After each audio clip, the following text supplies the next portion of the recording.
निर्जीव किताबका पानाहरूले इतिहास बोल्छ, वर्तमान लेख्छ अनि भविष्य देख्छ। खोज्नेहरूले तिनै किताबभित्र आफूलाई भुल्छ, संसार डुल्छ अनि आकाश छुन्छ। ओहो, त्यसैले हामी भन्छौँ किताब बोल्छ।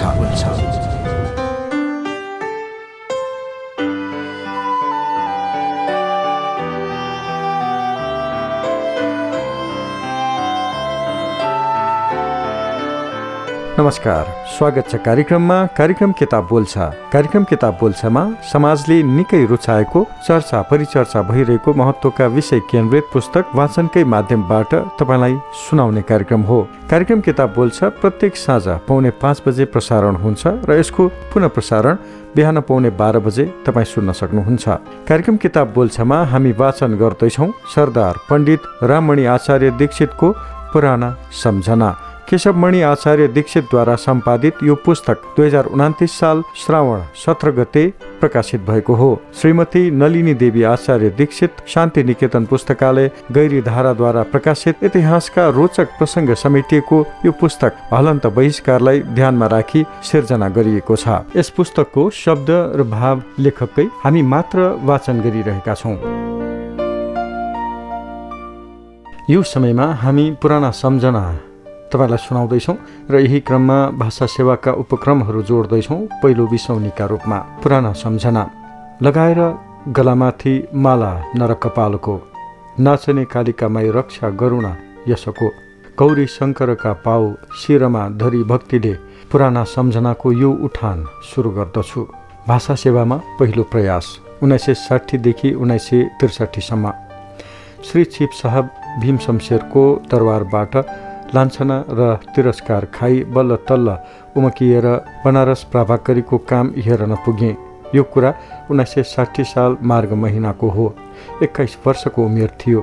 काठमाडौँमा बाबुआमाको काका जेठो छोरो भएर विशेष कसैको जिम्मेवारी वहन नगरी बसेको म प्रभाकरी कम्पनीको काम सम्हाल्न काशीजी पुगेको थिएँ। दुनियादारीको केही ज्ञान थिएन। पढाइ सकना साथ त्यो बेलाको चलन अनुसार श्री चिफको दरबारमा श्री पिताजीले लगाइदिनु भएको थियो। निष्कपट भावनाले चिफलाई त्यही उमेरमा पनि रामहरि नै रिझाएको थिएँ। पछि दरबारको चाल बदलियो। म आँखाको काँडो हुन पुगेँ। त्यो बेला मेरो मनमा कत्रो खिन्नता थियो, तर अहिले लाग्दछ पक्कै पनि त्यो बेलाको मेरो काशी प्रस्थानको सायद राम्रै रहेछ। दरबारको राजनीतिको तुच्छ दाउपेचले झन्डै मलाई गन्जिफा त्रिपासा तास खेली समय बिताउनेहरू एक निकृष्ट व्यसनीको जीवन अँगाल्नु पर्ने स्थिति आइसकेको थियो। गुटबन्दी छँदै थियो। जनरल हिरण्यका गुटले बाबु अर्थात् मेरो पिताजी श्री काशीनाथ राजा श्री तीनचन्द्रको दरबारमा छोरो म राममणि चिफको घरमा पुगेपछि चिफ कहाँको एक कुरा राजाको घरमा पुगुला पुगैन भनी श्री चिफको कान भरन लागेछन्। आशुतोष भोलानाथ चिफ ती सुनेका कुरामा पत्यार गर्न लाग्नु भएछ। वास्तवमा म चिफकै भक्त थिएँ। चिफका उपर मेरो असाधारण प्रेम हुँदा त्यसको कृतज्ञता मबाट किमार्थ पनि भएको थिएन। तापनि कुरा सुनि चिफ मसँग केही फरक हुन लाग्नु भएको मैले बुझेँ। अब मेरो प्रवृत्ति पनि चिफका घरमा धेरै नबस्ने, आफ्नै घरमा बस्ने, गजिफा बुद्धिचालका खेलतिर मन लगाउने हुन लाग्यो। दिनभर पनि खेल हुन्थ्यो। राति पनि 1 बजे 2 बजेसम्म खेल भइ नै रहन्थ्यो। यही समयमा मैले कान निमोथ्याइ खान पर्यो र मेरो अदृश्यले यही निमित्त मानेर मलाई एक भाषासेवी बनायो।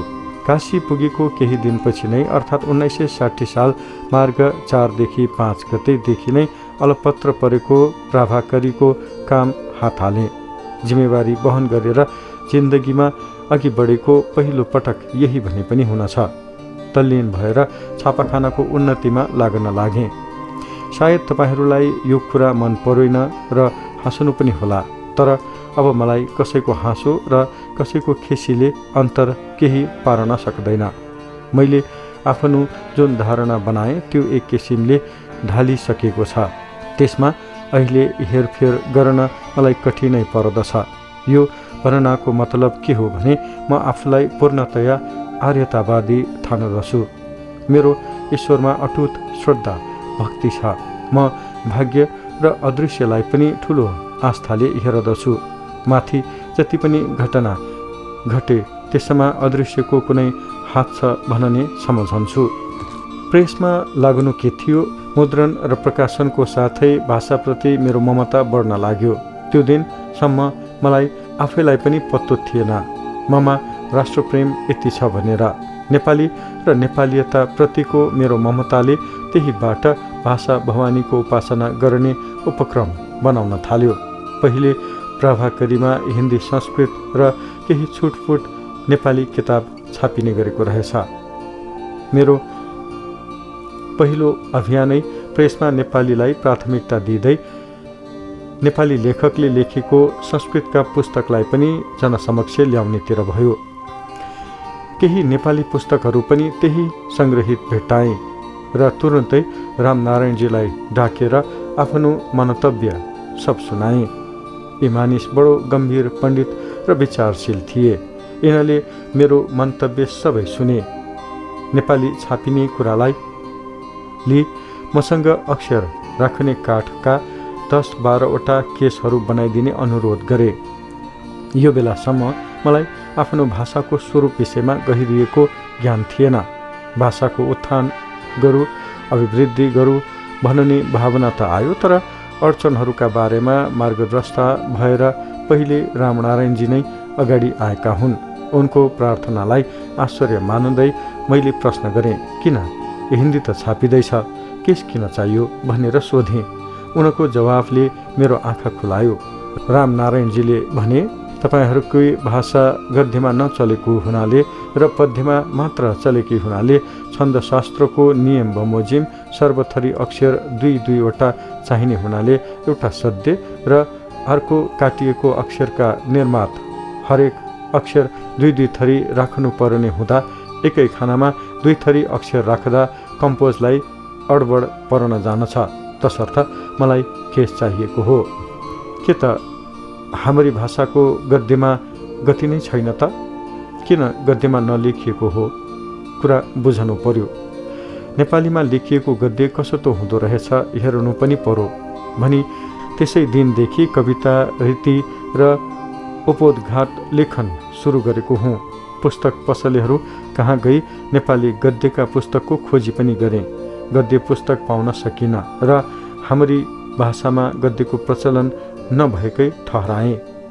केही समयमै पछि नमुनाको रूपमा उपोद्घात देखेँ। गद्य राम्रै लागेकाले प्रकाशित पनि गरेँ। त्यो 4-5 पानाको कुरा थियो। कविता रीति चाहिँ अलि ठुलो हुनाले पछि माधवीमा छापेको हुँ। उपोद्घातबाटै हाम्री भाषाको गद्य लेखन कुरा सन्तोषप्रद हुँदो रहेछ भन्ने मलाई पक्का भयो र मौसल पर्व लेखन सुरु गरेँ। एक प्रकारले गद्यतिरको मेरो यो आयोजनालाई नै भाषा सुधारको मुख्य विषय बनाएर उभ्याउनु पर्यो। मलाई आफ्ना लेखले पुरा सन्तोष दिएको अनुभव भयो र भित्री प्रेरणा पाएर म अगाडि बढ्न लागेँ। खोजी गर्दै गएँ। झन्झन ग्लानी बढ्न लाग्यो। सन्तोष गर्ने ठाउँ पाइन। त्यस बेलाका दिना यहिना मातृभाषाका स्वरूप देखेर हृदयमा ज्यादै ठुलो चोट लाग्यो।